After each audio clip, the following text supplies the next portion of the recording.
So, you guys know I like a unique. So I'm actually here on stage 4 trying to clear any, and I've been doing crazy different combinations of characters trying to like beat it out. And I saw a character that I've always wanted to test out, and that is going to be KELVIN. And KELVIN is a very interesting character because theoretically she's like a caster, but at the same time it should help you like manage big waves better. What does KELVIN do? First, of course, she's a spellcaster, so she has the brick, right? No, nothing there. But we do need to know that this move is called Ice Crystal. Next is the Frigid Zone. So KELVIN creates a Frigid Zone in the target area, which is a the Rubik's Cube kind of area. Does magic damage every per second and reduces their movement speed by 30%. This lasts for 4 seconds, during which she cannot recover energy. So very similar to Eden's field a little bit, but I don't know who slows more, but they both kind of slow. Obviously, Eden has a little bit more flexibility, but hey, this is a B-rank character. So obviously, when we go to the shackles, there's going to be a little bit more importance in that. Next up is going to be Frozen Freshness. KELVIN creates a diamond-shaped, low-temperature field around herself. The movement speed of enemies inside it will be reduced by 24%. So this is just something that's around her. So within this realm here, people just move slow, which is just amazing. That helps you, like, especially if you have AoE clears, it just helps you gather the herd a little bit better. I don't know if I'll have the team comp to really abuse that, but it is a really nice thing to have if you do have a team comp that can abuse that. Then the last thing here is going to be Frost. During a battle, KELVIN automatically covers an allied center with the lowest percentage HP, likely going to be your tank, with Frost, gaining 36%, and it goes up, obviously, all the way up to 50% damage reduction. After taking damage, Frost is removed, and the effect has a 15% cooldown. That's amazing. So not only is she slowing, she's also helping out your tank do what they need to do. Her other passive here is upon freezing a target, attack is increased by 50% for 10 seconds. So how does she freeze? It actually tells you here in the info that she freezes an enemy for 2 seconds upon hitting them with Ice Crystal 5 times. Attack speed is kind of decent on her, but this effect can trigger on the same enemy once every 15 seconds. So moving her around maybe is not that bad, but it is pretty cool that she can actually freeze, like literally stun units as she's fighting. So let's go over to the shackle, which is a lot of reading. This is actually one of the most, like, just look at this. Isn't this like super unique? Most of them were just like increase attack, increase this. No, she's about that life. So Frigid Zone, duration extended by 2 seconds. Then Frigid Zone, the movement speed duration is increased by 10%. Then she has another one, Frost. When this mark takes effect, the attacker is frozen for 2 seconds. And the ultimate cooldown goes down. And then lastly, another buff to the Frigid Zone, increasing the movement speed thing even further, another 10%. So it should be a lot of slowness, right? So actually, let me take her out for 2 seconds and just to see the difference. I'm going to just slap in Randy Hakate. And I'm going to just show you guys the beginning. This first stage where these little, I hate these little fuckers. These guys run right by you, right? Look at that. Run right by you. Super annoying. They're literally just there to lower your freaking, your sanity. And it actually works. I actually feel slightly more insane when I see them do that. And we can also see like how much damage Kawakawa is taking as well. It's a little bit of annoying. And then they go running by again. Right? Very annoying. So let's switch KELVIN. Let's move KELVIN up to here, right? Actually, it'd be better to move like here. So you get that nice few seconds where they're going to be having to deal with and walk through the zone. And we're going to see how slow they are. I remember it was like 8 seconds. You should just see them slow down just a little bit, just so we can have some more fun with them. There we go. Then we're seeing that we're freezing the boss as well. Like the utility, like I said, actually. Oh, I was supposed to put you down here. Whoopsies. And then we have the lovely field zone, which I'll use in a second. So attack speed on her is not that bad, as we know. We'll start to freeze up characters. Look, these characters getting frozen. Fantastic. Now, boom. Doesn't do crazy amount of damage. It's doing good damage, though. We'll say that for the least. I don't want you running past me like that. And now you have Nox kind of helping me rally the troops here.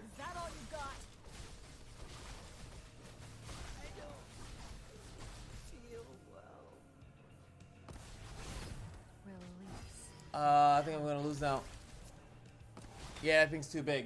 But you still get to see it. This stage is a little bit hard because my team is just drastically underleveled. I just worked for a phase 3, so you really, but hopefully you guys get to see how important that is. Like if I went to a stage lower, you'd be able to see that. Like, but she's so good.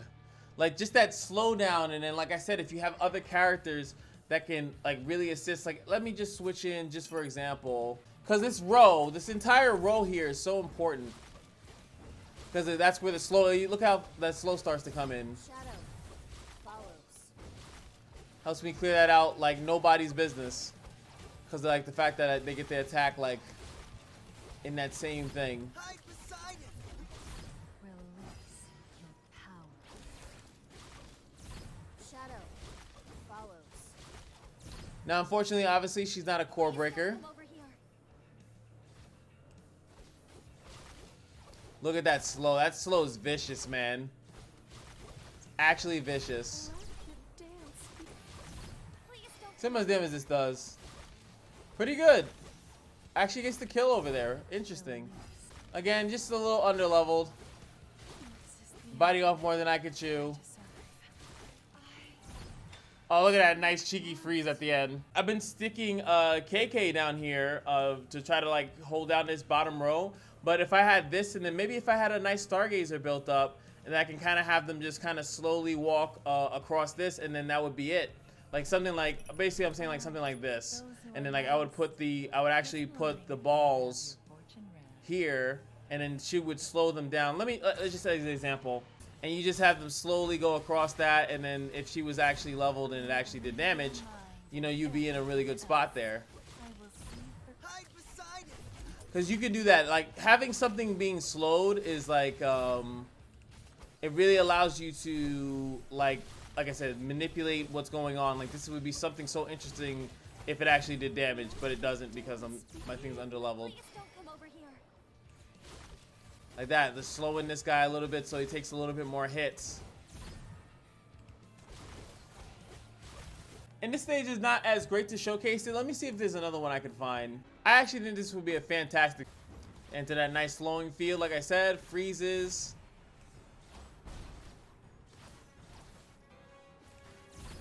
Back off. Don't come close.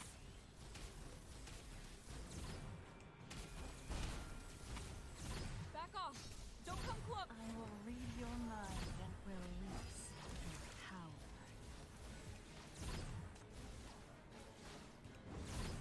Please don't come over here. Like it's so cool to just like You forced me to do this. slowly manipulate like how they move and stuff like that. Look at that lovely freeze. Back off. Don't come close. Hey, maybe actually I might be able to pass the stage now with that. Actually, hold on, hold on. 6.5 hours later. So he goes in this magical square. All right, we did it properly that time. Now we just melt them up. They get nice and clump. Okay, cool. Now we know we come back over here. Actually, if I can get a couple hits, there we go. You forced me to do this. Wait till you get on this tile.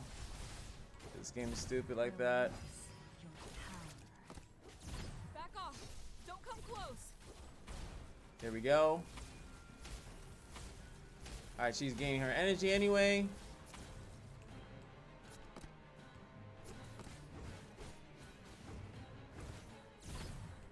Please don't come over here.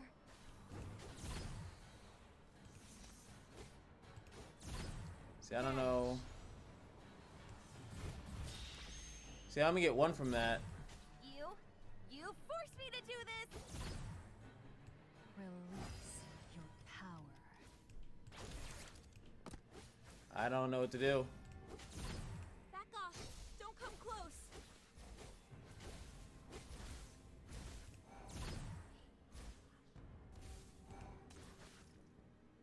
Alright, they all is. I win! Yay! Yeah! Unfortunately, that guy did not have this lovely thing activated, which is the speed reduction effect for enemies in the frigid zone can now stack. When the effect has stacked 4 times, it freezes the enemy for 1 second. This would have allowed me to freeze them a lot, and you can see you can level up the freeze as well. So it's obviously pretty good. So what loveliness will we run as far as crime brands? Corridor Echo's not bad. Again, start out with some energy, give attack speed. Attack speed does work a little bit with her, so it's not the best. Sorry, it's not the worst, and it does leave her 1 and 2 slot open. Depths of Oblivion seems pretty good. Ultimate damage is increased by 1% every second. Now, it does do decent damage. She is a mage. She's not like a support necessarily, so she does do damage, and this will help it do more damage, and you keep your 2 slot open. But, you know, and it resets, but she's not having her ultimate every 2 seconds anyway, so this is a really good one for her in my opinion. Oh, then you have stuff like Hope that can go into that 2 slot for the Oblivion. That's pretty much a match made in heaven right there. Syndicate Glory is pretty good. Increase your magic damage, but you also take more damage, but you should be in the back anyway. I love me some Turning Zero, as you guys know. Gain some energy just for using the Chief skill, letting you cycle a little bit more. And that's really about it. It's really about like team comp. She's a character that deals with manipulating stuff like that. Is all about team comp. Also, this is pretty cool to see. Summer Illusion. I don't know what character this is in the back. I thought it was a skin, but apparently it's not. But it's all about who you're going to be running with it. Like I kind of tried to show a couple of examples. It's really about getting your AoE crew out there. Even Labyrinth would be phenomenal with her because you can clump up a bunch of enemies and she can go in there, break a core, and then when she's breaking the core, deal damage to everyone that's kind of stuck there. Super efficient in maps. I wish I could show like the broken front line, stuff like that. That's where she'll super shine. I don't have mine built. That's an assist one, so I can't like go into those stages and showcase it. But that's where she'll shine, where there's a bunch of mob enemies coming through. Ignis would be really good with her because Ignis starts to shoot stuff in a certain area. Certain characters are definitely built more for single target, and there's other ones that are better for AoE. I think that's where Kelvin shines. She shines in AoE or when there are multiple enemies on the field, allowing her to kind of slow them down and allow you, like again, to just kind of cleave out the enemies. Let me know what you guys think. Do you guys think Kelvin is a good unit? Where would you use her? Where would you I guess where would you not use her? But like she's a good unit, and it's very unique. Movement speed, slowing people is something that I feel like a lot of characters don't have. You have to deal with them if they're really fast, like the little runners. You have to kind of deal with that. And like I said, most of the runners are specifically there just to mess with your insanity. They're messing with your lives, essentially. But if you have something that can slow it down so you can deal with them a little bit more, force them to stay in your DPS fields longer, even like I said, standing in front of Crocky, letting him like cleave them down a little bit longer is extremely efficient. And really, really good. You can even stack up for your Bai to come down to the hood. Wendy as well. Same thing with I would say Anna, but her thing's already slow, right? I'm thinking about characters that don't have like a slow or like stuff like actually like Hecate, right? Like Hecate beams on a certain location, but the more you can get stacked up on that location, the better that's going to be. Che, same thing. Che has a very wide range skill. The more you can get stacked up into that wide range, the more people he hits. And that actually synergizes with his passives that he has as well. Same thing with Nox. I'm beating a dead horse, right? But it's really, really important about your team comp when it comes to characters like that. Some characters, like Nox herself, it doesn't really matter. She's just a great character. But when certain units, you start combining them with other units, and it just becomes absolutely insane. Like, comment, subscribe, and I'll see you guys in the next one. Peace.